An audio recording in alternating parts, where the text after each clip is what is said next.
The train groaned like a dying animal, its wheels grinding against rails that had long since vanished under a world of white. Eliza Hart pressed her forehead to the cold glass of the window, the vibration a dull hum against her bone. Outside.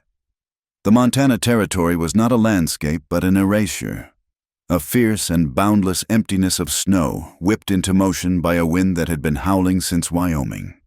It was the winter of 1886, and she was leaving one life so another could begin.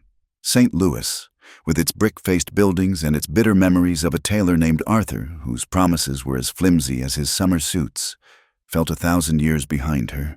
Here, there was only the future, and a ledger book waiting for her steady hand. She was no longer just a seamstress who read accounting texts by candlelight. She was Miss Hart, the new treasurer for the High Plains Lumber Company. The title felt both solid and fragile in her mind. Red Butte. When the train finally shuddered to a halt 6 hours behind schedule, was little more than a gash in the wilderness. A single main street, a river of mud and slush frozen into treacherous ruts, was lined with buildings of raw, unpainted timber. Their flat fronts stared out like surprised faces, shivering under the oppressive gray sky. The air, sharp as a needle, smelled of wet pine and coal smoke. In the distance, the saw-toothed peaks of the mountains clawed at the clouds, their jagged teeth rimed with ice. A constant, hungry whine from the lumber mill at the edge of town was the only music. This place was not built for comfort. It was built for work, for ripping silver from the earth and timber from the hillsides, and it would swallow whole anyone who could not keep up. Eliza gathered her worn valise, straightened the spine she feared was not nearly straight enough, and stepped down into the cold.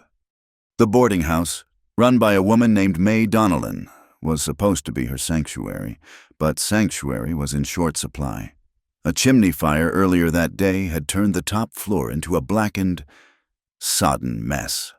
Widow May Donnellan, a woman whose face was a roadmap of every hard winter and prairie fire she had ever survived, delivered the news with a grim sort of kindness.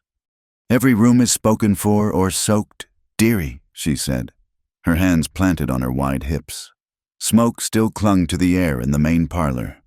The loggers took what was left. With this storm settling in, not a soul is leaving town for a week. I reckon Eliza's heart, which had been beating a hopeful rhythm, faltered. Is there nowhere else a hotel? May gave a short, barking laugh. "This is Red Butte, not Chicago. I am the hotel." She looked Eliza up and down, her gaze lingering on the determined set of her jaw. It was a look Eliza knew well, the appraisal of a woman alone, a curiosity to see if she would break or bend. "You are the new numbers woman for High Plains, are you not?" "I am Eliza Hart." "May Donnellan. Well, we cannot have you sleeping in a snowbank. It is bad for business." She chewed on her inner lip for a moment, her eyes scanning the street through the front window. "The old ranger station. It is empty now, mostly. The company uses the front room as a surveyor's office sometimes. There is a cot in the back and a good stove. It is not much, but it is warm and it is locked." And so Eliza found herself being led down a side path, away from the faint glow of the main street, toward a solitary cabin standing dark against the encroaching forest. A single light burned in its window, a small, defiant gold against the blue twilight. May pounded on the heavy timber door. The man who opened it seemed carved from the same ancient wood as the forest behind him. He was not tall, but broad in the shoulders, with a stillness about him that was unnerving. His face was weathered, his eyes the color of a winter sky just before the snow falls, and they took in everything without seeming to move.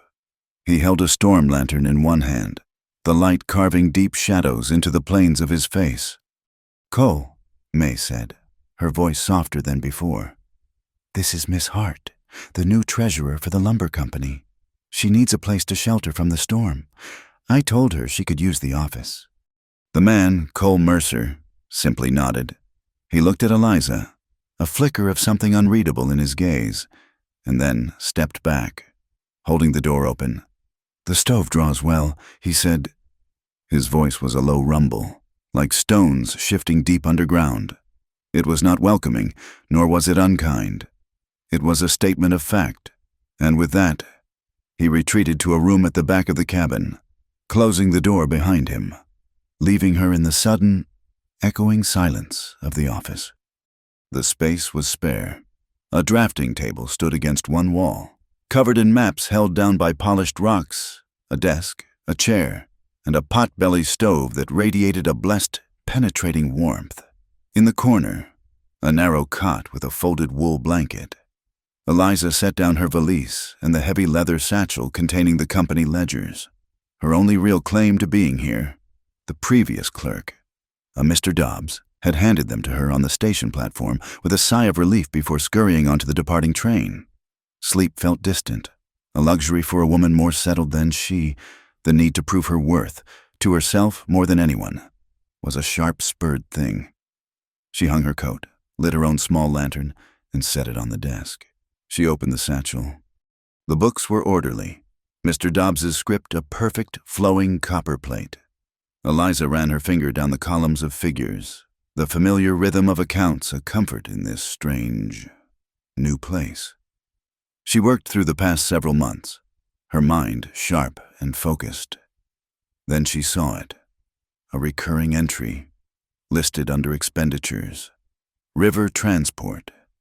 It was a significant sum, paid out weekly to a company she had never heard of. Her brow furrowed. She had spent the better part of 2 days on a train that followed the winding path of the Red Butte River. She had seen it from her window, a wide, flat serpent of ice, its back broken in places by jagged gray rock. There were no barges, no steamboats. The river was sleeping under a thick blanket of winter. It would not be navigable for months. The entry was a lie. It was a clean, beautifully written lie in a book full of truths. December 3rd, 1886. The cold here has teeth. It is not like a St. Louis winter.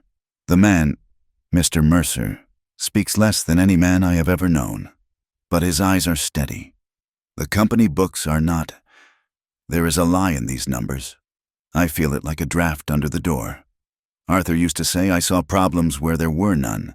Perhaps he was right, or perhaps he was simply another problem I refused to see. The next morning, the world was gone. The blizzard had descended in earnest, a swirling vortex of white that erased the street, the forest, and the mountains. The wind shrieked around the corners of the cabin. She was trapped. When she saw a figure bundled against the storm heading for the main office of the lumber company, she pulled on her own coat and boots and followed. She found the man who was acting as manager until the owner returned from Helena, a nervous fellow with thinning hair named Peterson. "Mr. Peterson," she began, keeping her voice even and professional. "I was reviewing the ledgers last night. I had a question about the river transport expenses." Peterson stopped shuffling papers and looked up. A faint sheen of sweat appeared on his brow, despite the chill in the office. "Mr. Dobbs handled all that. It is standard procedure." "But the river is frozen solid," Eliza stated simply. "It has been for weeks. I am told." He gave a tight, thin smile. "It is a retainer fee. Miss Hart, to ensure the barges are available come the spring thaw. We must think ahead." He turned back to his papers, a clear dismissal. "You need only concern yourself with keeping the entries as they are. This is not St. Louis. We have our own ways of doing things." She retreated, the man's evasiveness a cold knot in her stomach. It was not a retainer. The sums were too large, too specific, tied to shipments that were recorded as having already happened. Back in the ranger station, she watched the storm through the small window, feeling the walls of the town closing in.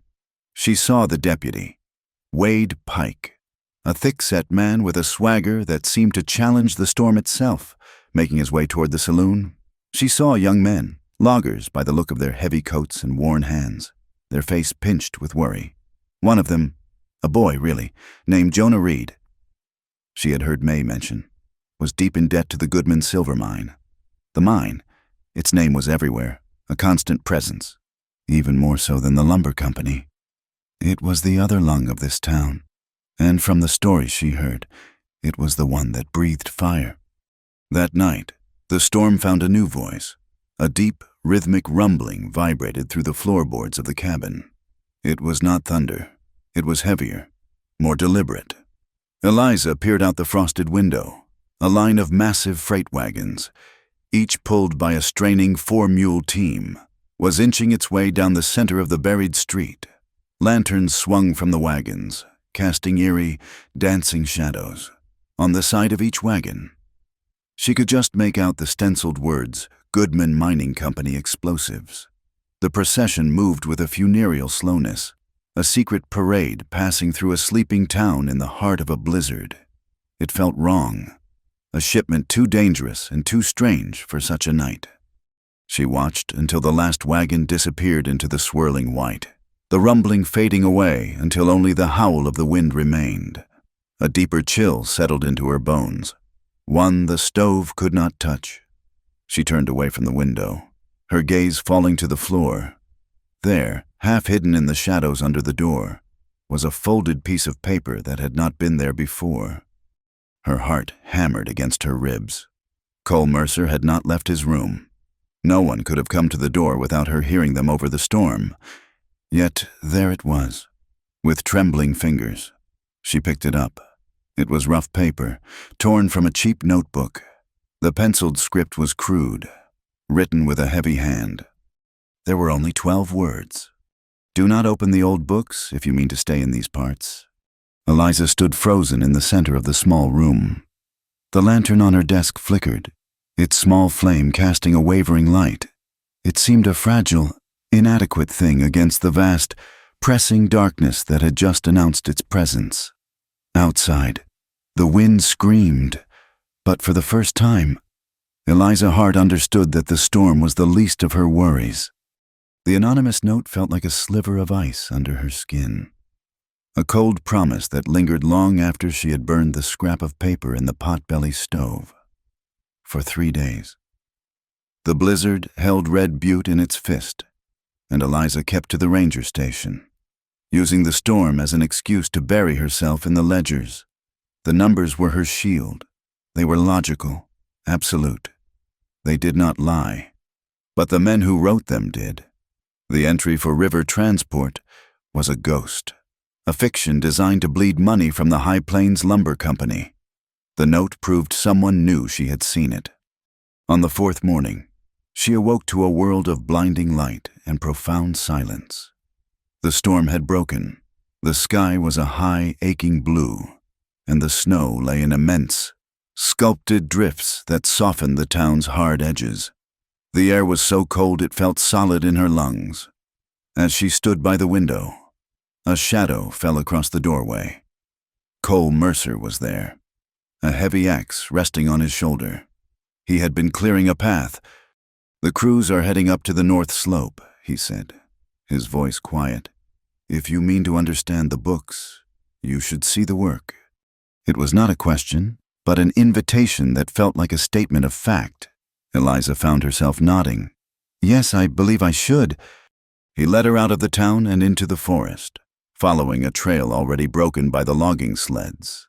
The silence here was different from the silence of the storm.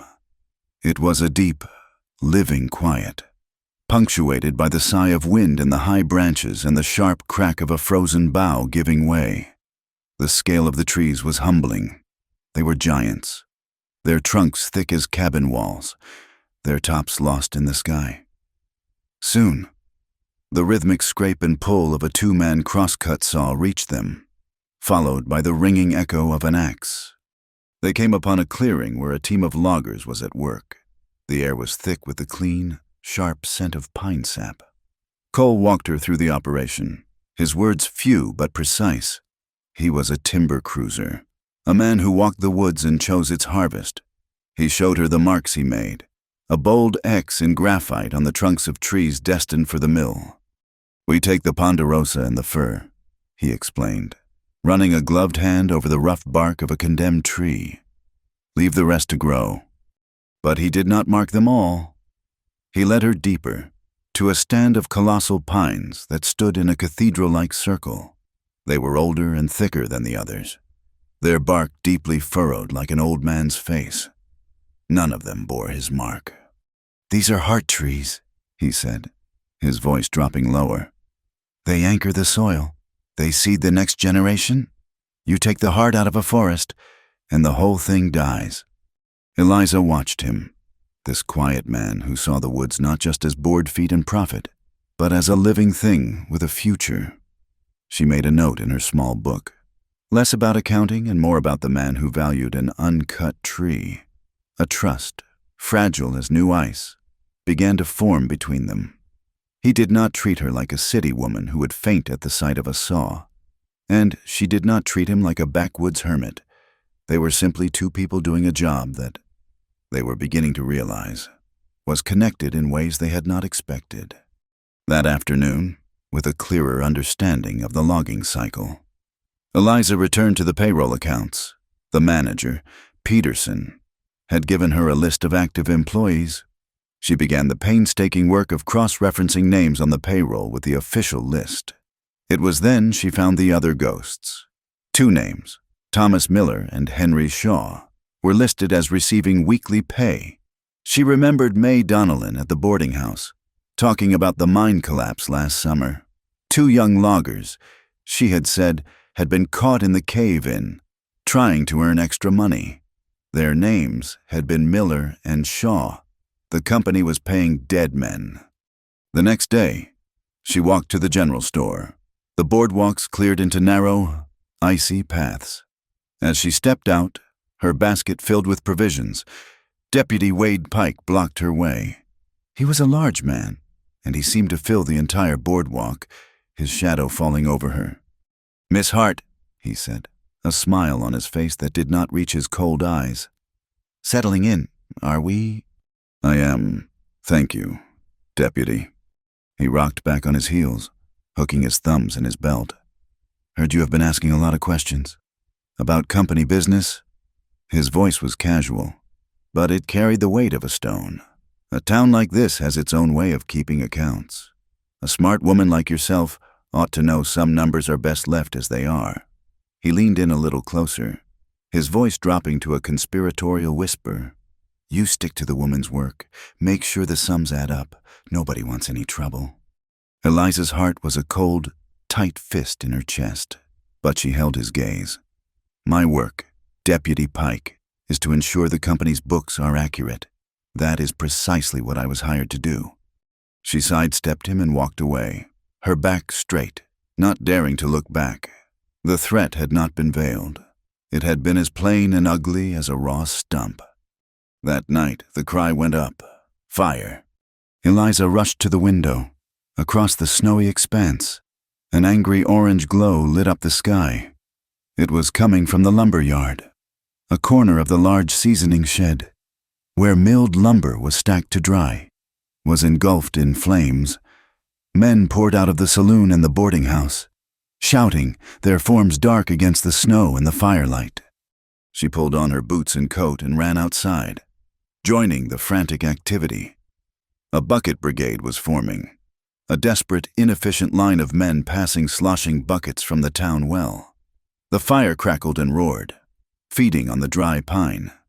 And then Cole was there, moving through the chaos with a calm purpose that cut through the panic. He was not shouting. He was giving quiet, firm orders, redirecting men, organizing the effort.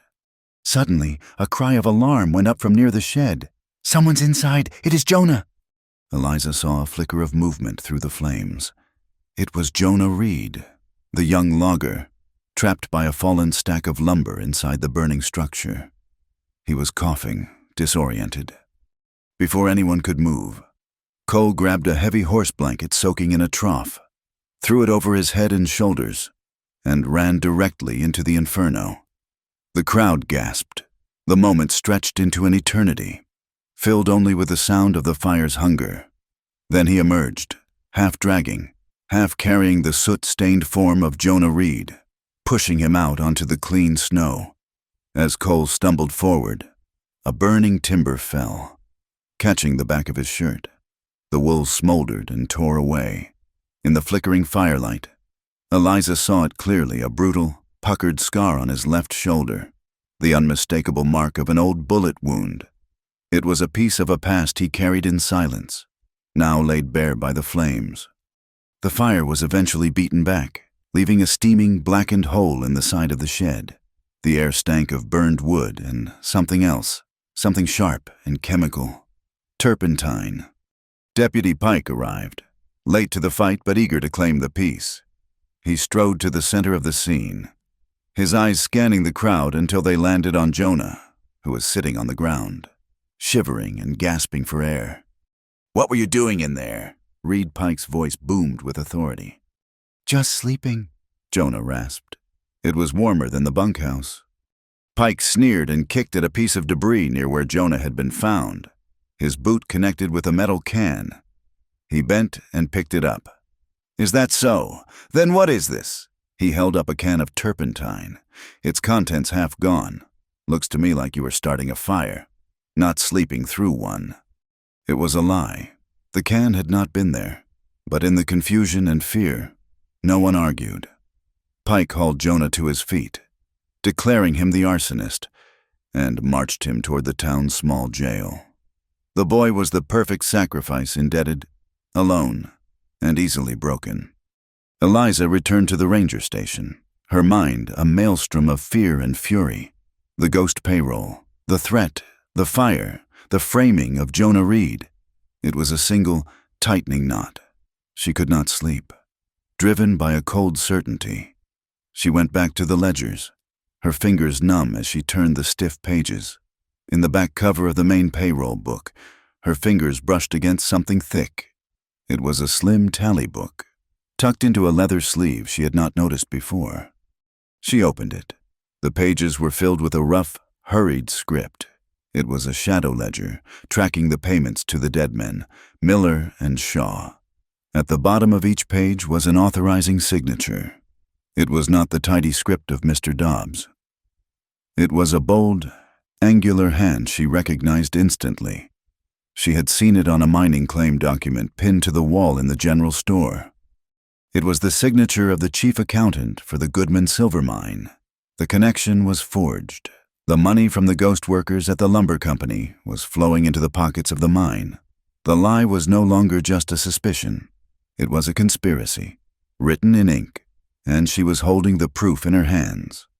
The small tally book was a key, and Eliza knew it, but the lock it opened was far bigger than a simple case of payroll fraud. It was the entry for river transport that haunted her. Paying dead men was one kind of theft. Inventing a phantom shipping line was another. It was systematic, expensive, and pointed to a much grander scheme. The money was flowing from the lumber company, but the signature at the bottom of the ghost payroll belonged to the Goodman mine. The two operations were linked by a river of illicit cash. She needed to understand the land, the real geography of the business, not just the neat columns in a ledger. That evening, as Cole Mercer sat by the stove, sharpening the blade of a small hand axe with a whetstone, she approached him. The rhythmic scrape of stone on steel was the only sound. "Mr. Mercer," she began, her voice feeling small in the quiet room. "The ledgers list significant costs for river transport, but with the river frozen, how is the timber moved from the higher slopes?" He stopped his work and looked at her, his winter gray eyes holding a question. He seemed to be weighing not her words, but the reason she was asking. Finally, he set the axe aside. "Most of it is hauled by sled," he said, "but some roads are impassable in winter. Too steep, too much rock." He paused. "Tomorrow, I am surveying a boundary line up near the Echo Canyon. Come with me. You will see." The next morning, they rode out on two sturdy mountain horses, their breath pluming in the frigid air.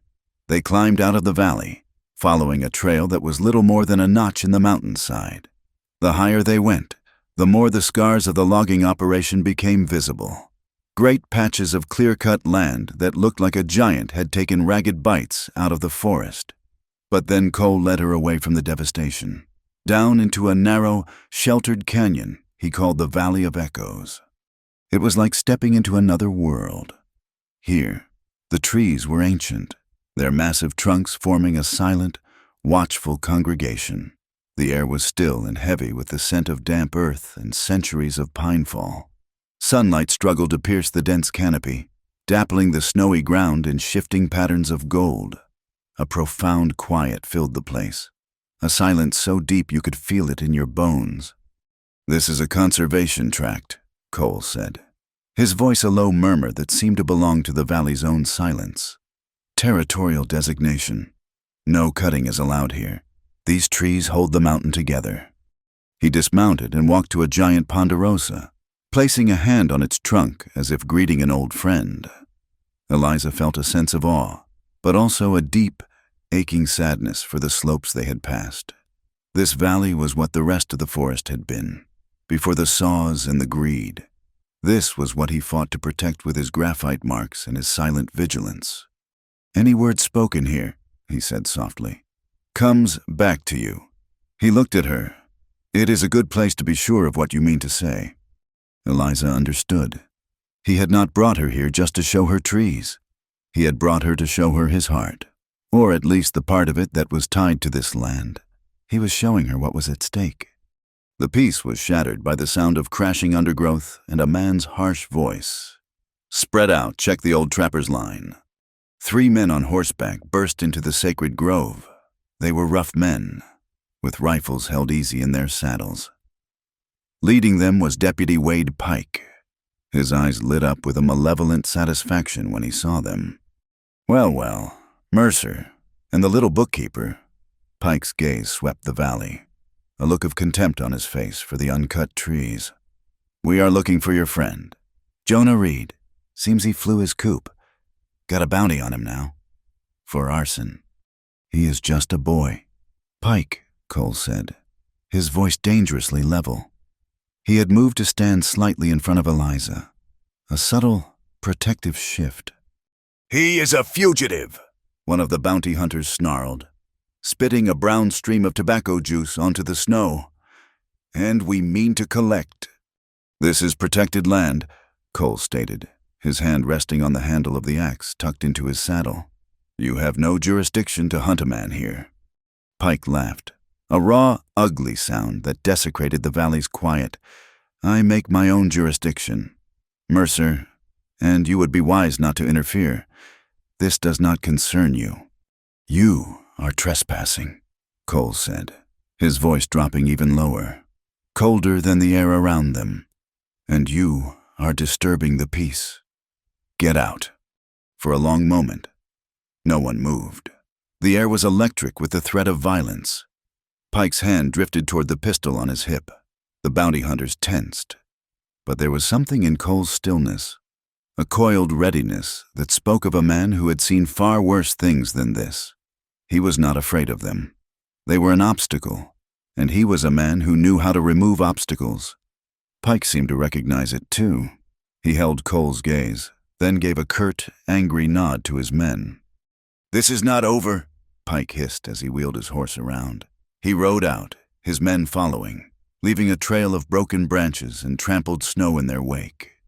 The silence they left behind was different, tainted now with the ugliness of the town below. Cole's face was a mask of granite. He had won, for now. But they both knew Pike would not forget the humiliation. Back in the confines of the ranger station that evening, the tension lingered. The encounter in the woods had drawn a line in the snow. To question the books was to question Pike, and to question Pike was to question the man he worked for, Silas Crow, the owner of the Goodman mine. His name was rarely spoken, but his power was a shadow that touched everything in Red Butte. The knock on the door was soft, almost hesitant. Eliza opened it to find a woman standing on the threshold. She was beautiful, with dark, intelligent eyes and hair swept up in a style that spoke of city fashions.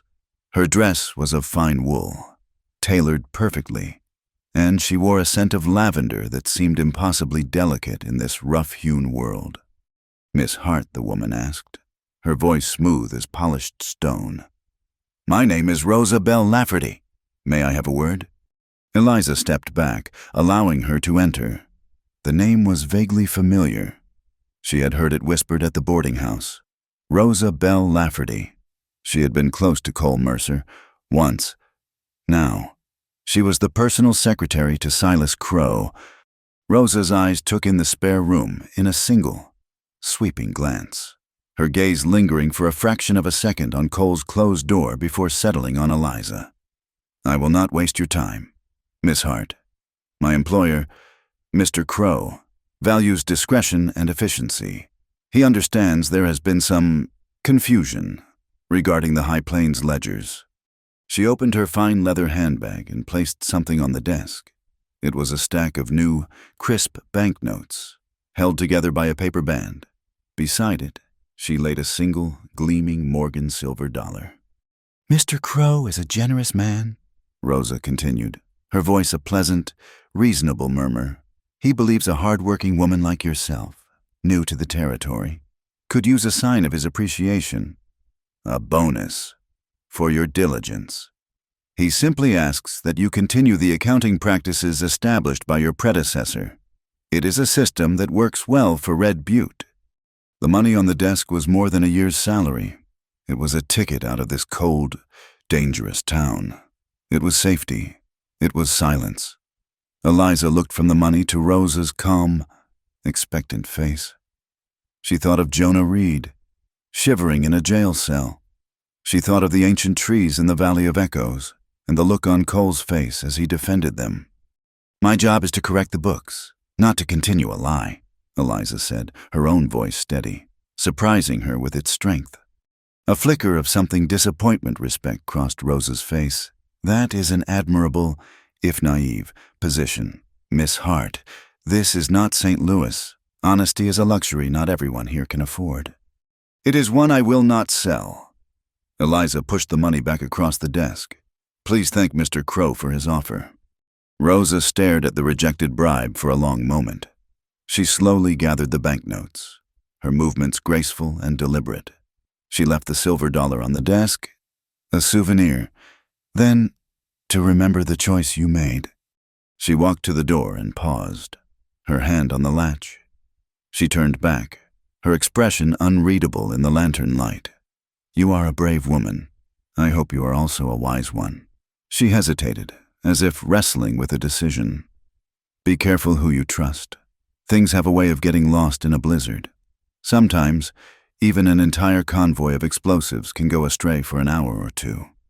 And then she was gone, leaving behind the scent of lavender and the cold, hard weight of her warning.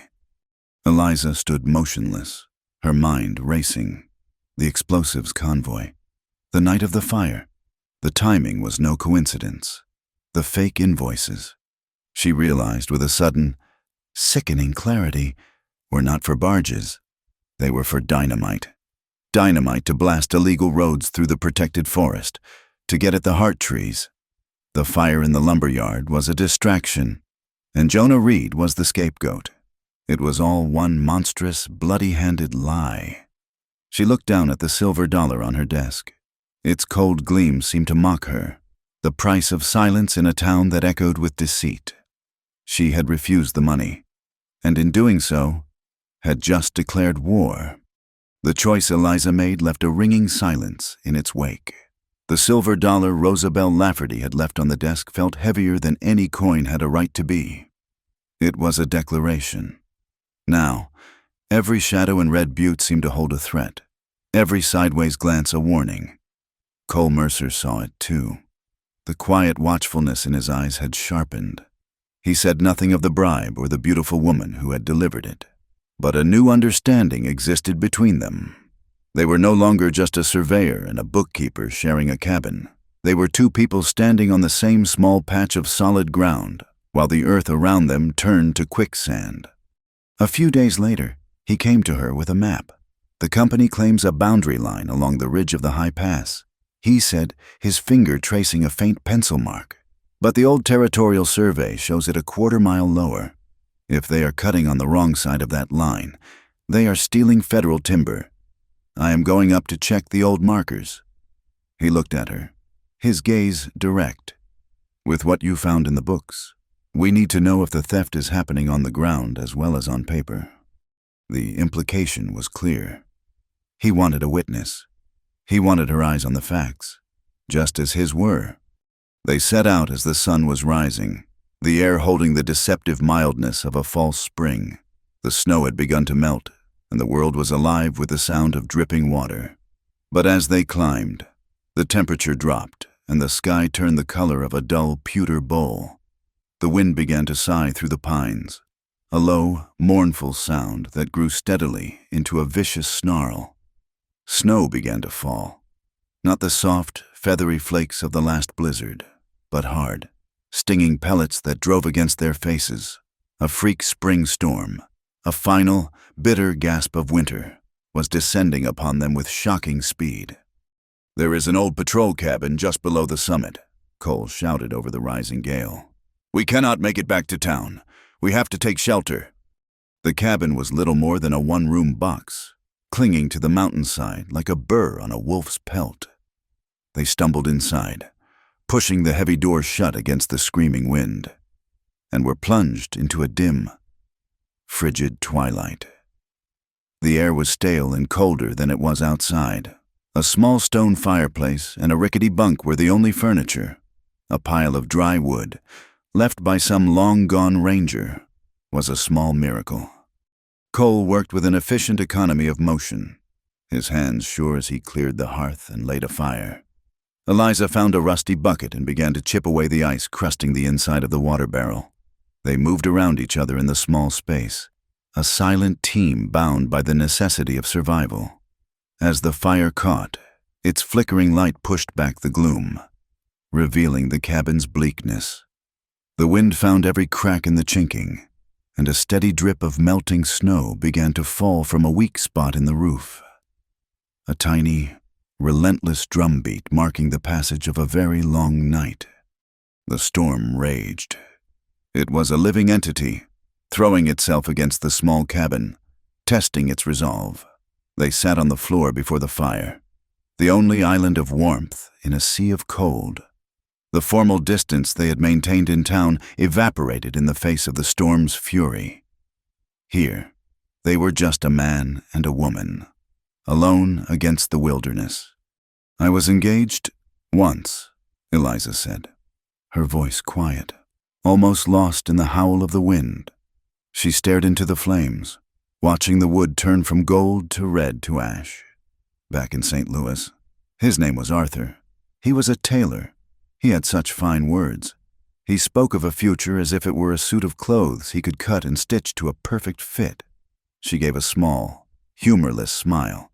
It turned out his promises were made of the cheapest cloth, and his accounts were a disaster.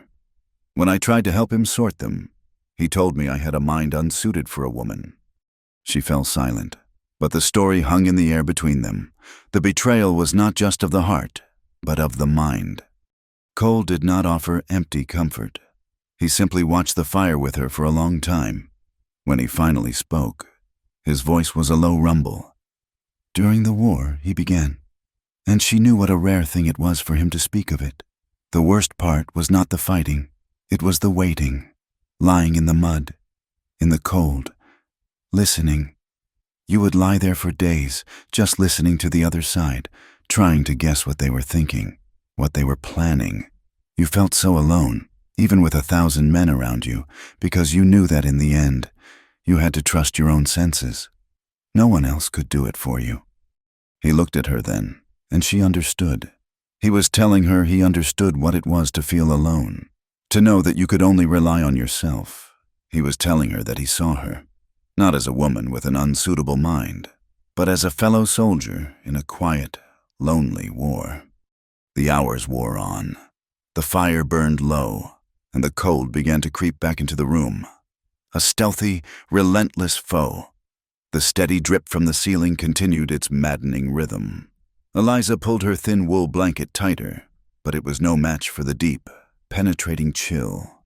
A shiver started in her spine and spread through her entire body, a violent, uncontrollable tremor. It was the cold, but it was also the fear, the exhaustion, and the sudden, overwhelming loneliness of her position in the world. Cole shifted, adding the last of the logs to the fire. He looked at her, his face etched with concern in the dying light. The bunk was a narrow slab, barely wide enough for one person. The floor was hard and cold. Her shivering grew worse, in the small, fragile space between them. A question of profound and terrifying intimacy arose, with her teeth chattering, her voice a thread of sound. She looked at him. "Where should I sleep, sir?" she asked, the formal word a shield for her own raw vulnerability. Cole moved to her. He did not touch her, not yet. He knelt before her, his presence a sudden, solid warmth in the cold. He looked into her eyes, and in his, she saw not desire, but a deep and gentle understanding. He reached out, his calloused fingers surprisingly soft, and gently lifted her chin, forcing her to meet his gaze. "Right beside me," he answered, his voice a quiet promise. He rose and spread his own thick horse blanket on the floor, as close to the embers as was safe. Then he laid her thinner blanket on top of it. He sat down, his back to the fire, and then lay on his side, facing away from her.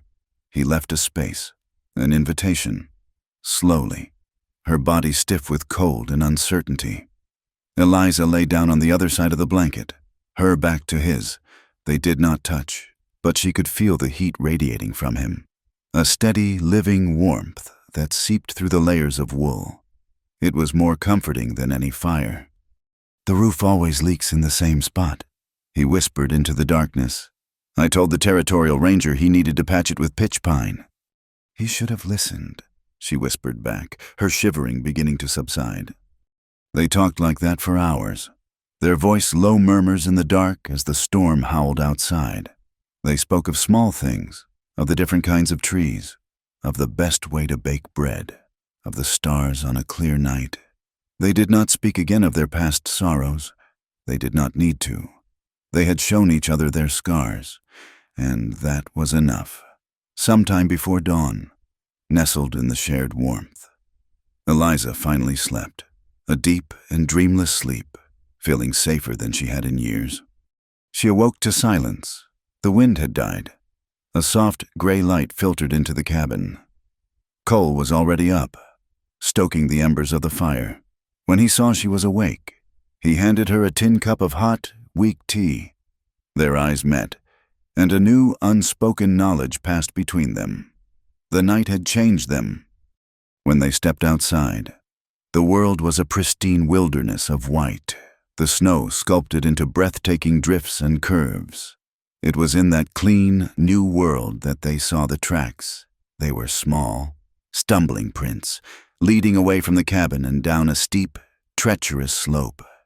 "A child," Cole said, his voice tight with concern. "Not more than 5 or 6 winters old." They followed the trail with a growing sense of urgency. It led them to a small hollow, sheltered by a ring of snow-heavy firs. Huddled in the base of a tree was a small girl, her deerskin clothes covered in snow, her face tear-streaked and pinched with cold. She looked up at them with huge, terrified black eyes. Eliza approached her slowly, her hands open. She spoke in a low, soothing voice, offering the child a piece of dried apple from her pocket. Cole stood back, his stillness meant to be reassuring, not threatening. Slowly, the little girl, who he whispered was named Little Fawn, took the apple. Eliza wrapped the child in her own blanket, and Cole lifted her into his strong arms. Following the faint trail back the way she had come, they eventually found a small, hidden encampment. A woman ran out from a lodge made of hides and timber, her face a mask of frantic worry that melted into profound relief when she saw her daughter. She took the child into her arms, murmuring soft words in a language Eliza did not understand, but whose meaning was universal. The woman's name was Nayeli. She was wary of them, her eyes holding the deep, ancestral caution of her people. But she saw the gentleness with which they had treated her daughter. She invited them into her lodge, into the warmth and the smell of wood smoke and roasting meat, and offered them food. As they were preparing to leave, their strange, new alliance sealed by the rescue of a child, Nayeli stopped them. "You are the man who marks the trees," she said to Cole. He nodded. "And you are the woman of numbers." She said to Eliza, "You look for truth in this place." "We do," Eliza answered. Nayeli looked out toward the Valley of Echoes. "There is a tree in that sacred place, the Mother Tree. She is ancient, and her heart is hollow. For a long time, men who do not respect the land have used her heart to hide things. Whiskey, guns, things they do not want the law to see." She met Eliza's eyes, her gaze sharp and meaningful. "If you are looking for lies, sometimes you must look in the heart of the truth."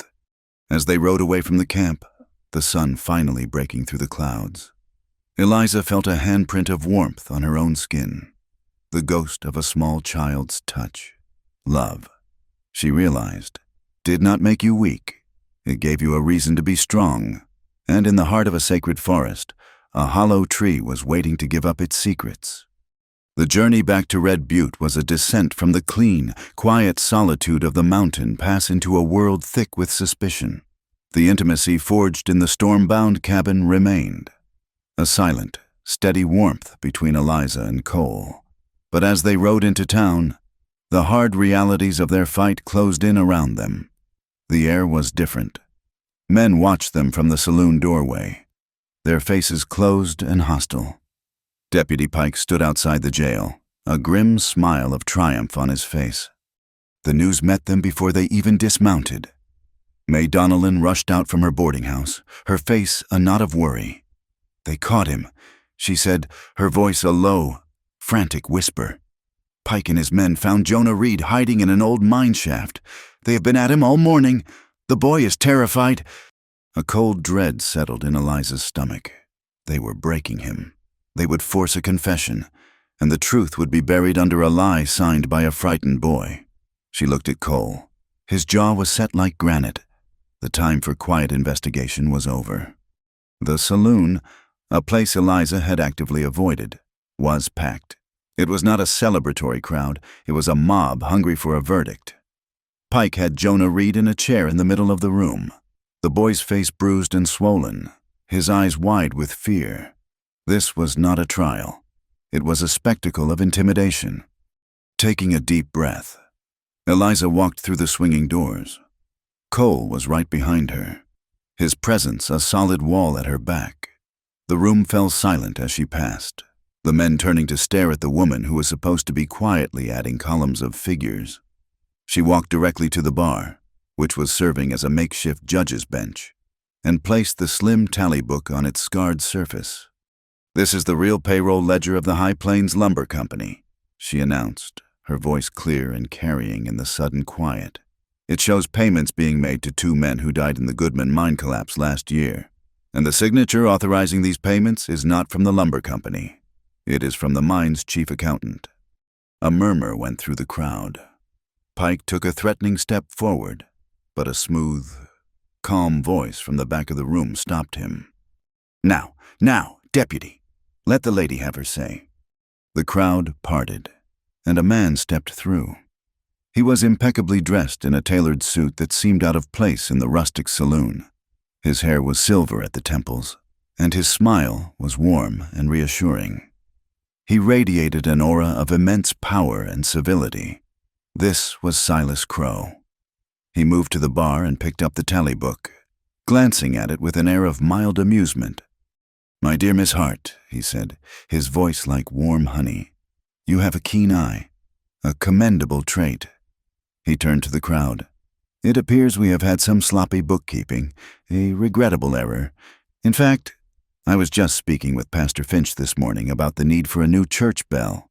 In light of this discrepancy, I believe the Goodman mine can fund not only a new bell, but a new steeple as well. Let us consider the matter closed and call it a donation to the community's future." He was brilliant. With a few words, he had dismissed her evidence as a clerical mistake and bought the town's goodwill with a bribe dressed as charity. Eliza felt a surge of despair, but then Cole stepped forward.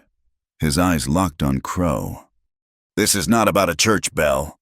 Cole's voice cut through the self-congratulatory murmurs. "This is about dynamite.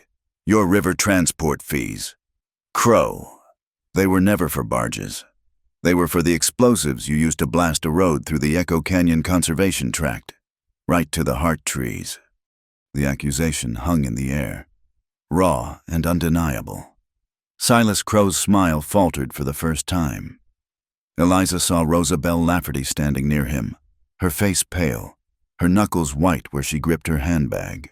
Her eyes darted from Crow to Cole, a silent, desperate battle playing out in her gaze. Before Crow could answer, the world exploded.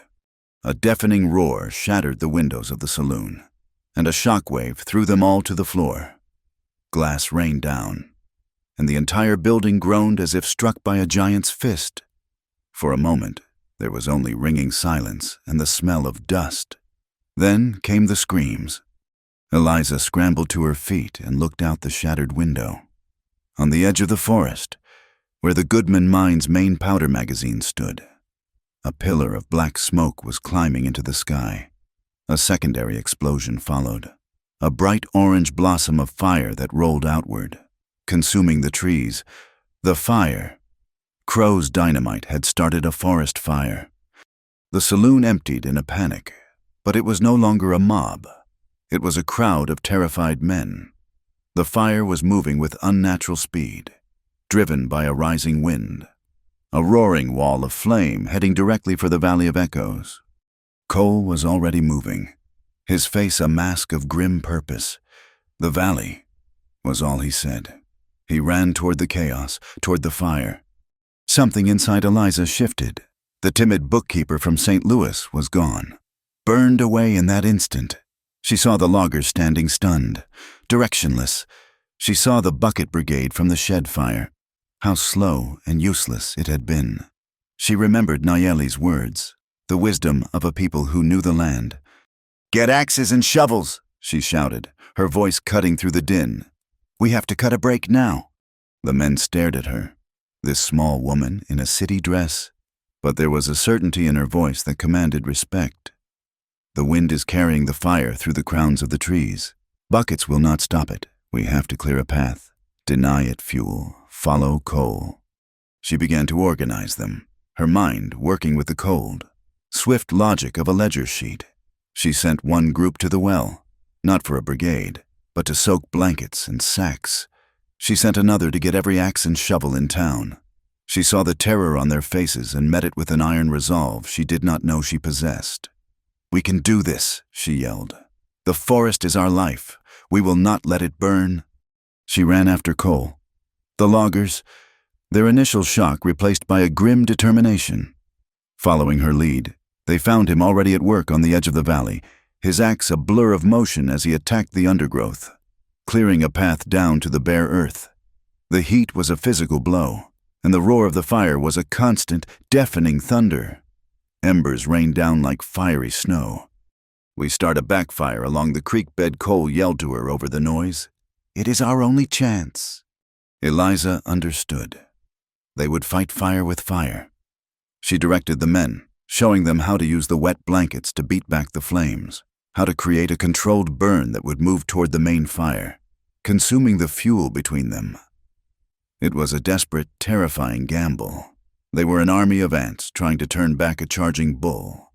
At the heart of the valley stood the mother tree, her ancient branches reaching toward the smoke-choked sky. She was their fortress, the anchor of their stand. The fire raged toward her, a sea of orange and red. Eliza worked alongside the men, her hands raw, her face black with soot, her lungs screaming for clean air. She saw Cole, a tireless, heroic figure, silhouetted against the flames, felling a burning sapling that threatened to breach their firebreak. They were holding, against all odds. Their desperate line was holding. The main fire hit the cleared earth of the firebreak and the scorched ground of their backfire, and for a moment it faltered, rearing up like a furious beast robbed of its prey.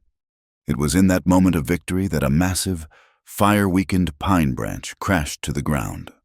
Cole, his attention on the fire line, did not see it. He cried out, a sharp sound of pain that cut through the roar of the flames, and fell. The fire was stopped, but the cost was high. The men rushed to Cole, carrying him back from the heat and the smoke. His leg was twisted at an unnatural angle, the bone clearly broken. He was pale with pain, but his eyes, when they found Eliza's through the smoky haze, were filled with a fierce pride. They had saved the valley. The mother tree stood tall, her lower trunk blackened and scarred, but alive. Ash, black and greasy, drifted down from the sky, coating everything, settling on the pages of the tally book that Eliza still clutched in her hand. The truth, she thought, was often a dirty business. In the exhausted, chaotic aftermath, as men tended to coal and stamped out the last of the embers, a figure emerged from the smoke. It was Rosa Belle Lafferty. Her beautiful dress was torn and smudged, her face streaked with tears and soot. She walked directly to Eliza, her eyes avoiding the sight of coal on the ground. She pressed something small and cold into Eliza's hand. "Silas Crow has 2 sets of all his books," Rosa whispered, her voice ragged. "He is a very careful man." She closed Eliza's fingers around the object. It was a key. "This is for the archive room, behind his office at the mine. If you want the real truth, the truth that can put him away, it is in there."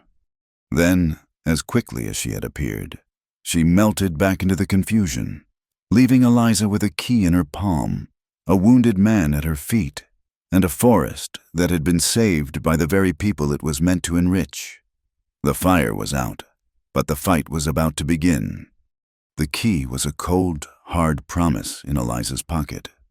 Cole's leg had been set by the town's physician, a grim man who smelled of whiskey and carbolic acid, and was now encased in a crude splint.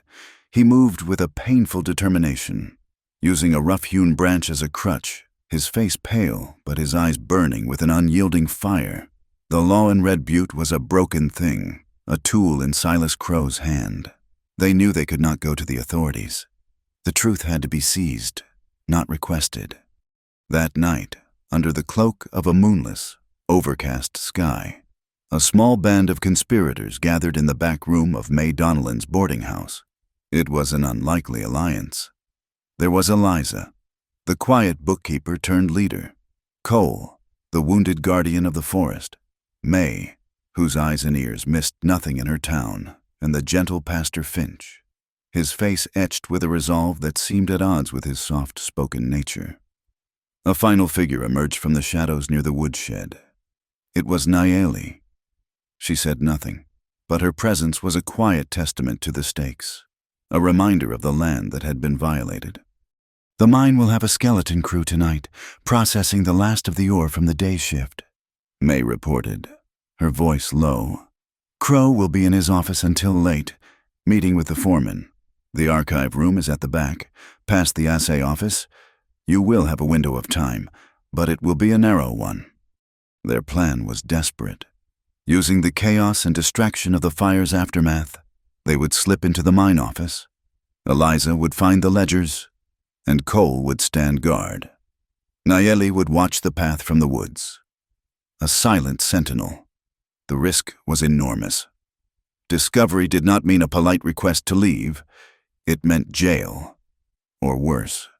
They moved like ghosts through the darkened town, sticking to the alleyways and shadows. The mine office was a slick, imposing building, its polished facade a stark contrast to the rough timber of the rest of Red Butte. It was a statement of power. The back door was unlocked. As May had predicted, inside. The air was cool and smelled of ink and metal and the faint, sweet scent of Rosa's lavender perfume. Cole stood watch at the door, his makeshift crutch held in one hand, his other resting near the heavy axe tucked in his belt. Every sound from the front of the building was a threat. Eliza, holding a small, shielded lantern, found the archive room. The key turned smoothly in the lock. The room was a tomb of paper. Shelves from floor to ceiling were crammed with dusty ledgers, file boxes, and rolled survey maps. It was the entire history of the Goodman mine, a library of secrets. Eliza's heart hammered against her ribs. Rosa had said Crow kept 2 sets of books. She had to find the real ones. She started with the most recent years, her fingers flying across the spines of the heavy volumes. They were identical to the copies she had seen, filled with the same clean, false entries. Then she saw it. On a low shelf, almost hidden behind a stack of geological surveys, was a series of ledgers bound in a different color of leather. They were older, their covers worn. She pulled one out. It was heavy, the real record. Her lantern light fell upon the page, and the full scope of the deception lay bare. It was all there. A shell corporation, the Montana River Transit Company, registered not in the territory, but in Delaware. Regular payments were made to this phantom company, matching the illegal timber sales. But the most damning discovery was the outflow of money from the shell company. Large, consistent payments were made to a man she recognized, the county court clerk in Helena. His signature, endorsing the checks, was unmistakable. Crow was not just stealing timber and evading taxes. He was bribing the very heart of the territory's legal system. The official county seal, stamped on documents authorizing land use variances, was the emblem of his corruption. "We have it," she whispered, her voice trembling with the magnitude of the discovery. She tucked the ledger under her arm. "We have it all." A floorboard creaked in the outer office. Cole tensed, his body a coiled spring despite his injury. Someone is coming. They had run out of time. They slipped out the back door just as the front office door opened, but their luck had run out, standing in the muddy yard. His face illuminated by a sudden lantern flash. Was Deputy Wade Pike? Going somewhere, Pike's voice was a low snarl of triumph. He held a revolver in his hand, its barrel gleaming in the light. "Mr. Crow is going to be very interested to see what you have found." They ran. It was a clumsy, desperate flight. Cole, leaning heavily on his crutch, moved with a hobbling gait, his face a mask of agony. Eliza clutched the heavy ledger, its weight a terrible, precious burden. Rain had begun to fall, a cold, miserable drizzle that turned the ground to a slick, grasping mud. They stumbled through the darkness, Pike's shouts and the pound of his heavy boots close behind them. They headed for the river, for the old wooden bridge that led to the logging camps, hoping to lose him in the warren of trails on the other side. The river was a churning, brown beast, swollen with melted snow and the new rain. The bridge, a rickety structure of weathered timber, groaned under their feet. They were halfway across when Pike reached the bank, his revolver raised. "Stop or I will shoot," he roared. As if in answer, a sound like a pistol shot echoed under them. It was not a gun. It was the crack of a main support timber giving way. The bridge shuddered violently, sagged in the middle, and with a terrible, splintering scream, collapsed into the raging current. Eliza was thrown to the far bank, landing hard in the mud, the ledger flying from her grasp. Cole, closer to the center, was pitched into the icy water, but Pike, caught in the middle of the collapse, went down with the wreckage. He came up sputtering, his face a mask of terror, his hands clawing at the splintered planks that were being swept downstream. He could not swim. The current was dragging him under. Cole, fighting his own battle against the torrent, managed to grab hold of a stable piece of the broken bridge near the bank. He was safe, his good leg finding purchase on the riverbed. He watched as Pike was pulled away, his eyes wide with panic, his hands flailing helplessly. This was justice. The man who had terrorized and threatened them, the man who had framed an innocent boy, was being claimed by the river. All Cole had to do was nothing. But he did not. With a guttural cry of effort, he pushed off from his safe position. Throwing himself back into the main current, he fought the raging water, his splinted leg a useless anchor, and swam toward his enemy. He reached Pike just as the man's head went under. Cole grabbed a fistful of Pike's shirt and hauled him back to the surface, his own face a grimace of pain and exertion. He towed the sputtering, choking deputy to the muddy bank and dragged him onto the land. Pike lay there, coughing up river water, shivering, beaten. He looked up at Cole, who stood over him, leaning on his crutch, his clothes torn, his body racked with pain. He looked at the man who had every reason to let him die, the man who had just saved his life, and in that moment, Wade Pike broke. The swagger, the cruelty, the loyalty to Crow, it all washed away in the cold, muddy water. "He did it," Pike gasped, his voice a ragged whisper. "Crow. He told me to set the charge at the magazine. He said the fire would solve everything. Blame the boy. Clear the forest. He never thought you would stop it." It was the final piece, the confession that tied the papers to the act of violence. At that moment, torches appeared on the far bank. Pastor Finch and several of the loggers, alerted by Nayeli, had come. The reckoning took place the next day in the town hall. It was not a formal trial, but a public hearing. The entire town crowded into the small room. Silas Crow was there, flanked by his lawyers, his expression one of calm, detached confidence. He thought he had already won. Eliza, her voice clear and steady, presented the ledger. She explained the shell company, the illegal timber sales, the bribes to the county clerk. Crow's lawyers scoffed, calling it a fabrication, a fantasy woven by a disgruntled employee. Then Deputy Wade Pike walked to the front of the room, his arm in a sling, his face bruised. He did not look at Crow. He looked at the townspeople, his neighbors, and he told them everything. He told them about the dynamite, about the order to start the fire, about the framing of Jonah Reed. A wave of shock and anger rippled through the crowd. The final blow came from an unexpected quarter.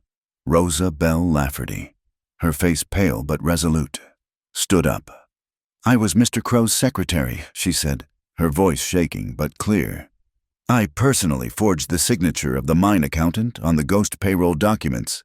I did so on the direct order of Silas Crow." The room erupted. Crow's face was a mask of disbelief, his empire of lies crumbling around him. But the quiet voice of Pastor Finch cut through the noise. He held up a letter, its paper yellowed with age. "This is a letter I received 4 years ago from Judge Abernathy, upon his retirement from the territorial court," the pastor said, his voice ringing with a moral authority that silenced the room. In it, he confesses that he was forced to rule in favor of the Goodman mine on a crucial land use dispute because of threats and bribes from Silas Crow. This corruption did not begin last week. It has been poisoning Red Butte for years. The letter was the final, irrefutable proof. The law, bought and paid for, had failed. But the truth, carried in a ledger in the conscience of a broken man, had finally come to light. The face of justice, Eliza realized, was not always a judge in a black robe. Sometimes it was a crowd of ordinary people. Their eyes finally opened, demanding that the right thing be done. The town hall, its windows shattered and its facade blackened by the nearby explosion, was no longer a suitable place for justice. So, justice came out into the open air, in the meadow that bordered the forest, the same meadow that had served as a staging ground for the fight against the fire. The people of Red Butte gathered. They brought benches from the church and chairs from their homes, forming a makeshift courtroom under the vast, silent gaze of the Sawtooth Peaks. A long trestle table, usually reserved for town potlucks, served as the bench for the circuit judge who had been summoned from Helena, a man with a weary face and eyes that had seen too much corruption to be shocked by this new chapter. Everyone was there. The loggers stood in quiet, grim-faced groups, their respect for Cole Mercer and the woman who had organized them evident in their posture. May Donnellan was there, a silent pillar of community strength. Pastor Finch moved through the crowd, his presence a quiet comfort. Nayeli and her people stood at the edge of the gathering, their faces unreadable, their connection to the proceedings ancient and profound. First, they brought Jonah Reed forward. The boy was cleaned up, the bruises on his face beginning to fade, but the fear in his eyes had been replaced by a quiet dignity. Pike's confession, Rosa's testimony, and the irrefutable evidence of the ledgers cleared his name in a matter of minutes. The judge declared him innocent of all charges, and a low murmur of approval, A collective sigh of relief went through the crowd. Then came Silas Crow. He was led from the town jail by 2 territorial marshals, his expensive suit looking rumpled and absurd in the rustic setting. He maintained an air of indignant superiority, but the power had gone out of him. He was just a man, stripped of his influence, his web of lies torn to shreds. The evidence was presented again, methodically, relentlessly. The false ledgers, the testimony of the county clerk who had been arrested in Helena, the confession of Wade Pike, the corroboration of Rosa Bell Lafferty, the final, damning letter from the retired judge. Crow said nothing in his own defense. There was nothing to say. The judge found him guilty of fraud, conspiracy, arson, and tax evasion, as the marshals led him away in chains, to be taken to the federal prison. No one cheered. There was only a deep, solemn silence. The sickness had been cut out of Red Butte, but the wound remained. Rosa Bell Lafferty faced the judge next. She stood tall. Her composure returned, but her eyes held a deep and abiding sorrow. She did not make excuses. She admitted her complicity, her fear, and her weakness. Because of her cooperation, and because she had provided the key that unlocked the final truth, the judge was lenient. She was given a sentence of community service, to be served helping rebuild the parts of the town damaged by the explosion, and a heavy fine. It was a chance to atone, a chance she accepted with quiet grace. The final piece of business that day was a voluntary one. Wade Pike, his arm still in a sling, walked to the front of the assembly. He did not address the judge. He addressed the town. He unpinned the silver star of the deputy from his shirt and laid it on the trestle table. "I failed this town," he said, his voice raw, stripped of its former bluster. "I failed the law, and I failed myself. I cannot wear this anymore." He looked over at Cole, who was sitting on a log, his splinted legs stretched out before him. "I took an order to destroy something. I would like a chance to build something back up." He cleared his throat. "There is talk of starting a proper volunteer fire service, one that knows how to fight a forest fire. If you will have me, I would like to be its first member." A few days later, a new kind of meeting was called. The owners of the lumber company, humbled and shaken by the massive fraud perpetrated under their noses, met with the loggers and the town's business owners. They needed a new way forward, one built on trust, not deceit. The first order of business was to offer Eliza Hart the newly created position of treasurer for the entire Red Butte Forestry Association, a cooperative venture between the companies and the town. They did not just want her to balance their books, they wanted her to be their conscience, to build the transparent, honest system that would prevent a man like Crow from ever taking root again. She accepted, her voice steady, her heart full. This was the place she had earned, not with a diploma from back east, but with courage and ink-stained fingers. Then Cole Mercer, leaning on a new, more finished crutch, stood to speak. He unrolled a map of the forest. "We have been clear-cutting," he said, his voice resonating with a quiet authority. "We have been taking everything and leaving wounds on the land. We almost lost it all because of that greed. There is another way." He proposed a new plan, one he called selective cutting. He spoke of taking only the mature trees, of leaving the heart trees and the young growth, of thinning the forest to make it healthier and less prone to catastrophic fire. He spoke of a replanting schedule, of a responsibility not just to the next logging contract, but to the next generation. And then he did something no one in Red Butte had ever done before. "We do not know this forest as well as we think we do," he said, looking toward the edge of the crowd. "Nayeli and her people have lived here for 1,000 years. They know its rhythms. They know which slopes are fragile, which trees hold the soil, how the water flows after the snow melts. I propose that this association hire Nayeli as a consultant to guide us, to teach us how to harvest in a way that honors the forest instead of destroying it." A stunned silence fell over the group. Then, one of the oldest loggers, a man named Henderson, whose hands were gnarled like tree roots, slowly began to clap. The sound was joined by another and another, until the entire room was filled with applause. It was the sound of a town choosing a different future. The healing began in the Valley of Echoes. On a bright, clear Sunday, the entire town walked up the trail to the sacred grove.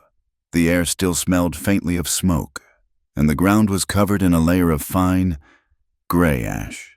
They held a ceremony, one that Pastor Finch blessed but that felt older than any church. They called it the washing of the ashes. The children of the town, led by Nayeli and little Fawn, carried small buckets of water from the clear, cold creek. They walked to the base of the great mother tree, her trunk scarred but her upper branches green and defiant against the blue sky. They poured the water over her roots, washing the soot away, the gray turning to rich, dark earth.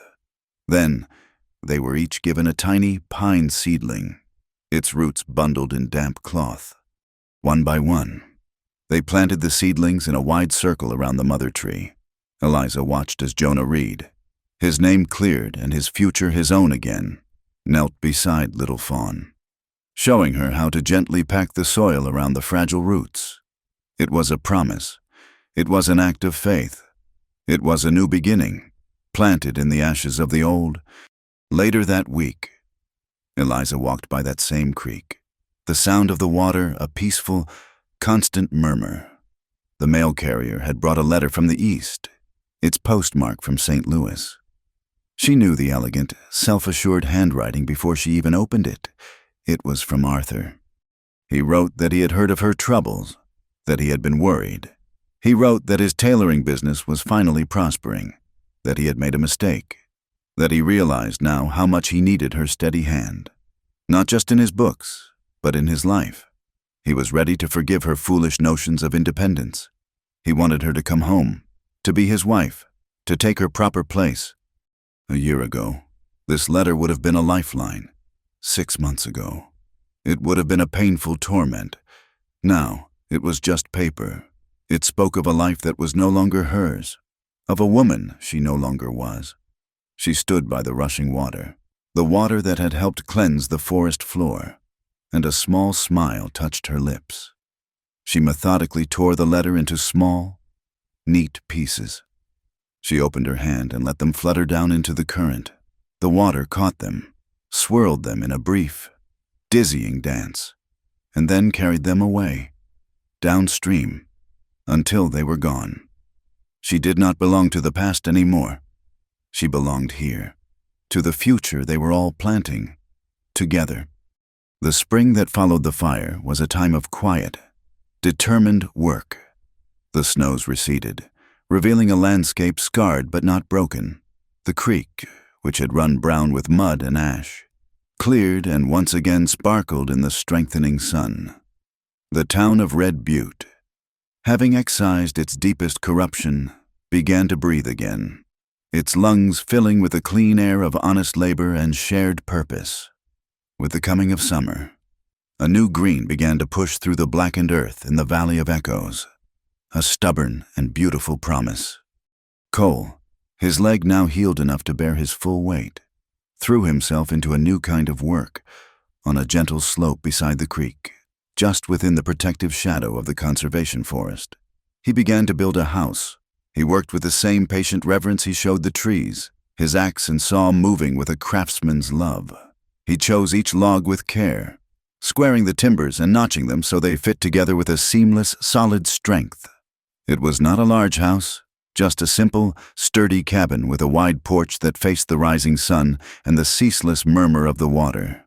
He was not just building a shelter. He was building a foundation. He was no longer a man who lived on the edges of the world, but a man making its center. One afternoon, as Cole was fitting the frame for the front window, Eliza received a final letter from the east. It was not from Arthur. The handwriting was elegant, feminine, and the postmark was from Denver. It was from Rosa Bell Lafferty. She had finished her service to the town and had moved on, not in shame, but with a quiet resolve to begin again. The letter was short and sincere. It wished Eliza and Cole a long life, filled with the kind of peace that comes from standing for something true. It was a farewell, an apology, and a blessing, all in one. Eliza folded the letter and placed it in a small wooden box, a final closing of a painful chapter. On an evening in late summer, when the heat of the day had softened to a golden glow and the air smelled of pine and wild roses, their friends gathered. May Donnellan arrived, her broad, kind face beaming, carrying a basket filled with freshly baked bread and a jar of wild plum jam. Jonah Reed, now a foreman for the newly organized logging cooperative, came with a set of hand-carved wooden chairs for the porch, his gratitude to Cole and Eliza a quiet, steady presence. Niley arrived with little Fawn, who held a small bundle of sweetgrass, its clean scent a blessing for the new home. And Pastor Finch came, his Bible in his hand, his face alight with a gentle joy. They stood on the new porch as the sun dipped below the mountains, painting the sky in strokes of orange and violet. There were no grand pronouncements, no formal ceremony. Pastor Finch spoke of the strength that is found in partnership, the courage that is born from trust. Then Cole turned to Eliza. He did not have a ring. He simply took her hands, her practical, ink-stained hands. In his own calloused ones, "I have been a solitary man for a long time," he said, his voice a low, steady rumble that was for her alone. "I thought that was my nature. You taught me that a man is not a single tree, but part of a forest. You are my heart tree. Eliza, you hold my world together." Tears welled in Eliza's eyes, but her voice was clear when she answered. "I came here looking for a place to stand," she said, her grip tightening on his hands. "I was so afraid of leaning on anyone. You taught me that standing together is what makes you strong. You are my home, Cole, not this house. You—" They did not need the pastor to pronounce them man and wife. They had pronounced it themselves in the language of their shared journey. As twilight settled, Cole brought out an old storm lantern, the very one that had lit the ranger's cabin on that first cold night, together. He and Eliza hung it from a hook on the porch beam. Cole lit the wick, and a warm, steady glow pushed back the gathering darkness. "For any lost travelers," he said softly. Eliza looked at the light, and her mind was thrown back to another stormy night, in the tiny patrol cabin on the pass, shivering with cold and a terrifying, unspoken hope. She remembered the desperation in her own voice, the question that was about so much more than a place to sleep. "Where should I sleep, sir?" She felt the warmth of his presence beside her now. As she had then, she heard his answer, not just as a memory, but as the central truth of her life, the promise that had guided them through fire and flood. "Right beside me." It was no longer just an answer to a question. It was their vow. It was the principle of their life together, a promise to stand beside each other against any storm the world could throw at them. Later that night, long after their friends had departed, a sudden summer storm rolled down from the mountains. It was not a blizzard, but a furious cloudburst, and the creek quickly swelled, its gentle murmur turning into an angry roar. A new sound reached them, a scraping, tearing noise. Cole and Eliza rushed out onto the porch, a small raft of bundled pine saplings. The next generation destined for the scarred slopes had been tied to the bank, and the rising water was tearing it from its moorings. Without a word, they sprang into action. They grabbed ropes and waded into the churning, knee-deep water, working together in the swaying light of the storm lantern.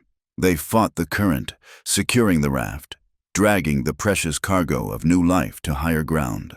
They were soaked and shivering by the time they finished, their new home christened by the wildness of the land they had sworn to protect. They stood in the rain, looking at the saved trees, a team, a partnership, their happiness already bound to their shared duty. Inside, they dried themselves by the fire. The storm passed as quickly as it had come, leaving behind the clean scent of rain and wet earth. A profound peace settled over the small cabin.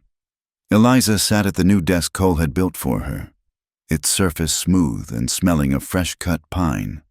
She opened a new ledger, its pages clean and white. With a steady hand, she began to make the first entry.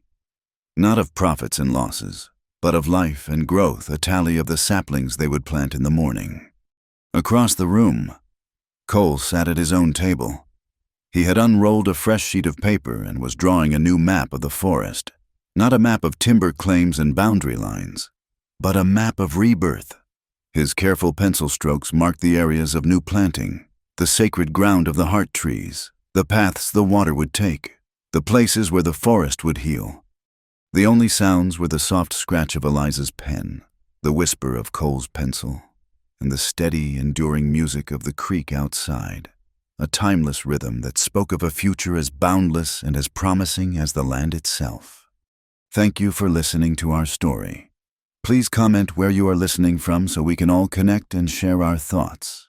And do not forget to subscribe to my channel Wild West Night. Like the video. And support us further by pressing the hype button so this story in the video can be heard by more people.